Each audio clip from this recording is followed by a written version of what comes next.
Hello everyone, welcome back to Cerebral Heights. Myself Shadab, and today we are going to discuss about part 2 of chapter number 2 of physics. तो चलिए start करते हैं, लेकिन उससे पहले मेरी आपसे रिक्वेस्ट है कि आपने अगर प्रीवियस लेक्चर्स नहीं देखे हो हमारे तो उनको आप ज़रूर देखें, उनका लिंक हम डिस्क्रिप्शन में दे देंगे। चलिए स्टार्ट करते हैं, ठीक है। तो सबसे पहले हम बात करते हैं पार्ट 2 है क्या। तो पार्ट 2 में हम बात करेंगे कैपेसिटेंस के बारे में, कैपेसिटेंस के बारे में। देखो कुछ ऐसे डिवाइसेस हैं, सर्टेन इलेक्ट्रिक डिवाइसेस हैं जिनमें आपको है ना इनिशियली हाई एनर्जी देना पड़ती है, तब जाके वो स्टार्ट होती है, otherwise they can not be started. जैसे कि फैन हो गया, मोटर हो गई, या आपका कूलर की जो मोटर हो गई वो हो गया, ठीक है। तो ये सारी डिवाइसेस ऐसी है जिनको आपको इनिशियली वेरी हाई एनर्जी देना पड़ेगी स्टार्ट करने के लिए, ठीक है। अगर कम एनर्जी दोगे तो फ्रिक्शन की वजह से वो स्टार्ट नहीं हो पाता है, ठीक है। तो फ्रिक्शन को ओवरकम करने के लिए और उसको स्टार्ट करने के लिए प्रॉपरली आपको हाई अमाउंट ऑफ एनर्जी की रिक्वायरमेंट है, जिसके लिए एक डिवाइस को इजाद किया गया, जिसका आविष्कार किया गया, उसका इन्वेंशन किया गया, जिसका नाम है कैपेसिटर। वो कैपेसिटर क्या करता है कि एनर्जी को स्टोर करता है और उसको वापस से इम्पार्ट करता है जब उसकी सडन रिक्वायरमेंट होती है, ठीक है। तो सबसे पहले अगर आपसे पूछा जाए कैपेसिटर के बारे में, what is capacitor, what is capacitor, तो कैपेसिटर क्या है। कैपेसिटर एक ऐसा डिवाइस है जो कि चार्ज को स्टोर करता है, और जब उसकी रिक्वायरमेंट होती है तो उसको सडनली वो इम्पार्ट भी कर देता है, ठीक है। तो मैं यहाँ पर लिख देता हूँ इसकी definition. Capacitor is a device,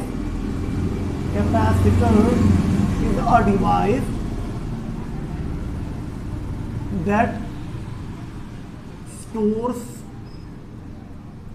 charge and imparts it back when required, ठीक है। कहां पर यूज होता है इसका, तो यूज हमने बता दिया, फैन में, कूलर में, और कूलर के बाद हम क्या बता सकते हैं, मोटर में, डीसी मोटर्स, ठीक है। तो इन जगहों पर इसका यूज किया जाता है, ठीक है। अब मेन फंक्शन क्या है इस चीज का कि देखो, किसी भी कंडक्टर को जब भी आप चार्ज देते हो तो उसका पोटेंशियल इंक्रीज होता है। चार्ज देने पर किसी भी कंडक्टर का पोटेंशियल इंक्रीज होता है, और उस पोटेंशियल की वजह से हम ये कह सकते हैं कि उसकी एनर्जी बढ़ जाती है, ठीक है। सीधी सी बात है, ठीक है। तो अगर आपको ज़्यादा अमाउंट में एनर्जी को बढ़ाना है, ठीक है, तो आपको पोटेंशियल को कांस्टेंट रखना है, पोटेंशियल को कांस्टेंट रखना पड़ेगा और चार्ज को बढ़ाना पड़ेगा, तभी आप ज़्यादा से ज़्यादा एनर्जी दे पाओगे, ठीक है। तो यहीं से आपको एक चीज़ पता चली कि जैसे कि हमने क्या किया, कैपेसिटेंस की बात कर रहा हूँ, ठीक है मैं। तो जैसे जैसे आप चार्ज को इंक्रीज करते हो तो वैसे वैसे पोटेंशियल इंक्रीज होता है, किसके केस में, कंडक्टर के लिए। सो कंडक्टर का चार्ज बढ़ाने पर उसका पोटेंशियल इंक्रीज होता है। So we can say that Q is directly proportional to V, where V is potential difference या पोटेंशियल ऑफ अ कंडक्टर, ठीक है। जब आप इस प्रोपोर्शनलिटी को हटाओगे तो कांस्टेंट आएगा, जिसको हमने कह दिया C। इस रिलेशन को आप पहले तो याद कर लो, ठीक है। चार्ज बढ़ाने पर पोटेंशियल बढ़ता है, that is charge is directly proportional to potential of a conductor, and if we remove the proportionality we will get a constant named C। इस C को हम कहते हैं capacitance of the conductor, इस C को हम कहते हैं capacitance of the conductor, capacitance of conductor। अच्छा, तो आपसे अब पूछा जाए कि C क्या होगा, तो C क्या हो जाएगा भाई, C हो जाएगा Q डिवाइडेड बाई V, या charge per unit voltage, charge per unit voltage, ठीक है। So the charge stored per unit voltage, charge stored या charge per unit voltage of a conductor is called as capacitance of the conductor, ठीक है। लेकिन हम इसको और अच्छे तरीके से डिफाइन करने की कोशिश करते हैं, ठीक है। देखिए, C is equals to Q by V, let V is equal to 1। हमने मान लिया कि कंडक्टर का जो पोटेंशियल है वो 1 वोल्ट है, कितने वोल्ट है, 1 वोल्ट है। अब हमने पोटेंशियल को कर दिया कांस्टेंट, ठीक है। तो अब आपको पता चला कि Q सी की वैल्यू Q के इक्वल है, सी की वैल्यू Q के इक्वल है, मतलब capacitance of a conductor is that amount of charge which increases the potential of the conductor by 1 volt, ठीक है। मतलब क्या है कि किसी कंडक्टर का कैपेसिटेंस वो चार्ज का अमाउंट है जो उसके पोटेंशियल को 1 वोल्ट तक बढ़ा दे, ठीक है। तो यहां से मैं एक चीज कह सकता हूं, capacitance of the conductor is that amount of charge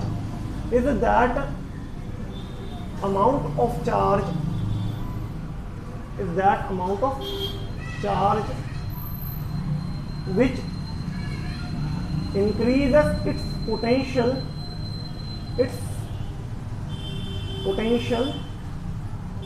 by 1 volt, 1 volt से इसके पोटेंशियल को बढ़ा देता है, ठीक है। अच्छा, बात कर लेते हैं इसकी यूनिट की। तो यूनिट क्या होगी, कैपेसिटेंस की या कैपेसिटी ऑफ कंडक्टर की, ठीक है। यूनिट की बात करें, देखो सी की यूनिट देखो, charge per unit voltage, charge per unit voltage या पोटेंशियल, ठीक है। वोल्टेज को ही पोटेंशियल कहता है। चार्ज की यूनिट होती है कूलॉम और वोल्टेज की यूनिट वोल्ट। तो कूलॉम पर वोल्ट, या इसी को हम कहते हैं फैरड, इसी को कहते हैं फैरड। क्या कहते हैं? फैरड। कूलॉम पर वोल्ट को ही फैरड कहा जाता है, ठीक है। बात करते हैं इसके डायमेंशनल फॉर्मूले की। डायमेंशनल फॉर्मूला, बताओ डायमेंशनल फॉर्मूला क्या होगा? सोचो, सी का डायमेंशनल फॉर्मूला निकालना है। चार्ज को हम लिख सकते हैं करंट इनटू टाइम, और वोल्टेज को हम लिख सकते हैं work done per unit charge, work done per unit charge. देखो work done per unit charge है, चार्ज को मैं वापस ऊपर ले गया तो यहाँ पर हो गया चार्ज, ठीक है, यहाँ पर हो गया चार्ज। अब देखो चार्ज को आप फिर से तोड़ोगे तो क्या हो जाएगा? चार्ज हो जाएगा current into time, current into time.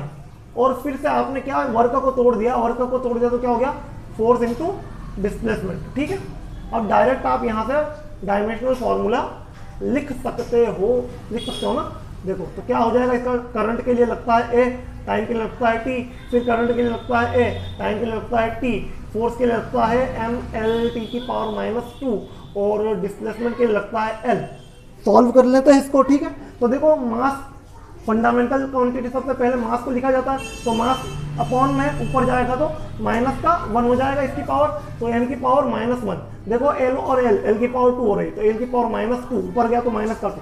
T 2 बार हो, ऊपर 2 बार, एक और एक 2 बार, और ये 2 ऊपर से गया तो 4 बार हो गया, टी की पावर 4। और देखो ए 2 बार है, ठीक है, तो ए की पावर 2। तो ये हो गया इसका डायमेंशनल फॉर्मूला। क्या आपको समझ में आया? आ गया होगा, ठीक है। तो इसका स्क्रीनशॉट ले लो सबसे पहले आप, उसके बाद में हम आगे बढ़ते हैं, ठीक है। देखो तो ये आपके पास आ गया capacitance of a conductor, C is equals to Q by V या Q is equals to CV। इन दोनों फॉर्मूले को आप याद कर लो, ठीक है। आगे हम बढ़ते हैं।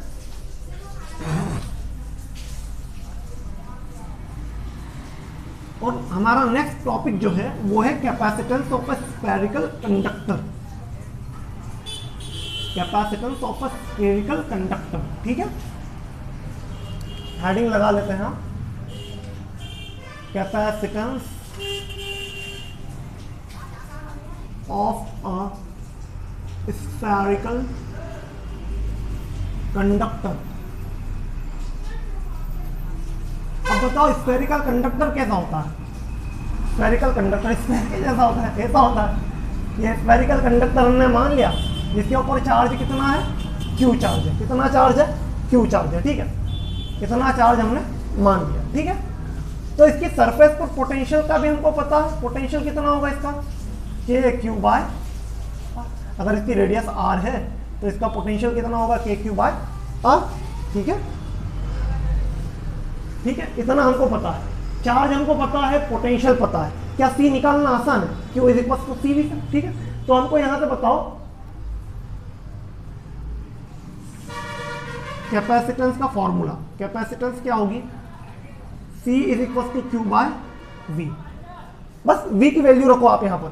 C चार्ज कितना, Q, पोटेंशियल कितना, KQ बाय R, Q से Q कैंसल, ठीक है, Q से Q कैंसल, क्या आ रहा है, C is equal to R by K, देखो ये R ऊपर चले जाएगा, मल्टीप्लाई हो जाएगा, ठीक है, रेसिप्रोकेट कर जाएगा, उलट गुणित हो जाएगा भाई, ठीक है।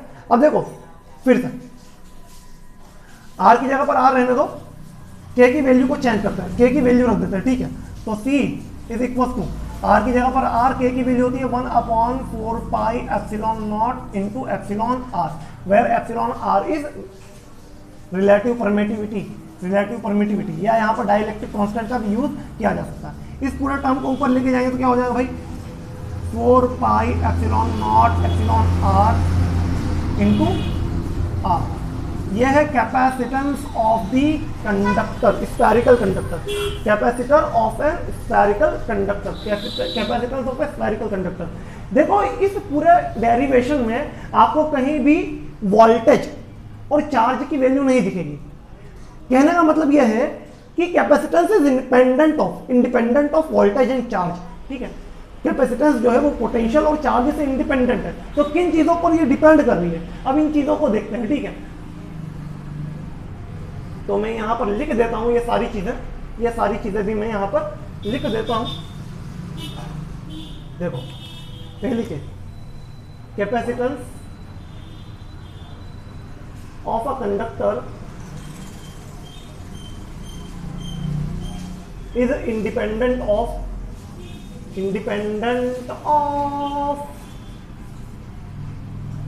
चार्ज एंड पोटेंशियल या वोल्टेज कह लो, ठीक है।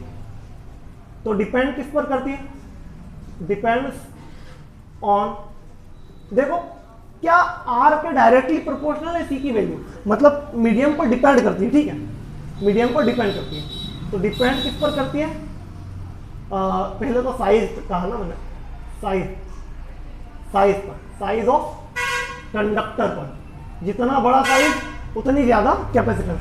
देखो यहां से देखो, C is directly proportional to R, तो जैसे जैसे साइज बढ़ाओगे तो कैपेसिटेंस भी बढ़ेगा। So more the size of conductor या कैपेसिटर, मोर द कैपेसिटेंस, ठीक है।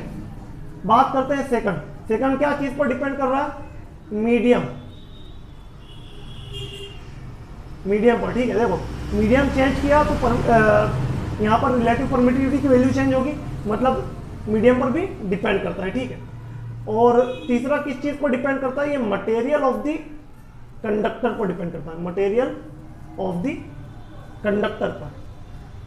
भाई जिस मटेरियल को जितना आसानी से चार्ज किया जा सकता है उसके लिए कैपेसिटेंस की वैल्यू कुछ और होगी, और किसी को ज़्यादा लेट थोड़ा अलग तरीके से चार्ज किया जा सकता है उसकी कुछ वैल्यू और होगी, ठीक है। तो मटेरियल पर भी डिपेंड करती है। तो ये प्रॉपर्टी है मटेरियल की, क्या है, एक मटेरियल की प्रॉपर्टी है कैपेसिटेंस, ठीक है। हर मटेरियल के लिए अलग अलग हो सकती है। तो इसी के साथ हमारा ये आज का ज्ञान समाप्त होता है। मिलते हैं आपसे नेक्स्ट लेक्चर में, तब तक के लिए bye bye, tata, see you, all the very best.